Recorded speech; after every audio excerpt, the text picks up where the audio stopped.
കായംകുളത്തെ CPI-എമ്മിലെ പ്രതിസന്ധി താൽക്കാലികമായി പരിഹരിച്ചു. മന്ത്രി സജി ചെറിയാന്റെ നേരിട്ടുള്ള ഇടപെടലിനെ തുടർന്ന് രാജിവെച്ച ഏരിയ കമ്മിറ്റി അംഗം പ്രസന്നകുമാരി തെരഞ്ഞെടുപ്പ് അവലോകന യോഗത്തിൽ പങ്കെടുത്തു. മകനും ജില്ലാ പഞ്ചായത്ത് അംഗവുമായ ബിബിൻ സി ബാബുവിനെ ഏരിയ കമ്മിറ്റിയിൽ ഉൾപ്പെടുത്താമെന്ന ഉറപ്പിലാണ് അനുനയ നീക്കം. തെരഞ്ഞെടുപ്പ് കാലത്ത് കായംകുളത്തെ വിഭാഗീയ പ്രശ്നങ്ങൾ മൂർച്ഛിച്ചത് ജില്ലയിലെ CPM-ന് വലിയ തലവേദനയായിരുന്നു. ഇതേ തുടർന്നാണ് സംസ്ഥാന സെക്രട്ടറി MV ഗോവിന്ദ നിർദ്ദേശപ്രകാരം സംസ്ഥാന സെക്രട്ടറി അംഗം കൂടിയായ മന്ത്രി സജി ചെറിയാൻ പ്രശ്നപരിഹാരത്തിന് നേരിട്ട് ഇടപെട്ടത്.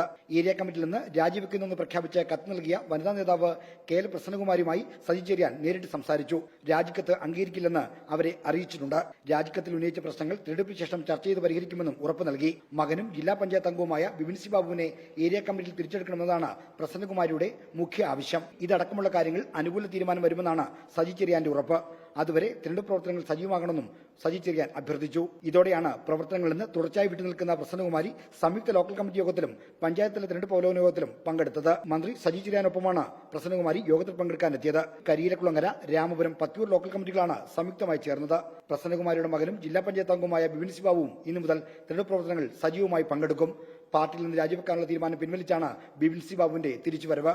എന്നാൽ കോൺഗ്രസ് പ്രവർത്തകൻ സത്യന്റെ കൊലപാതകം പാർട്ടി ആലോചിച്ച് നടത്തിയതാണെന്ന വെളിപ്പെടുത്തലുള്ള ബിബിന്റെ കത്ത് പുറത്തായത് ജില്ലയിലെ CPM-നെ പ്രതിരോധത്തിലാക്കിയിട്ടുണ്ട്.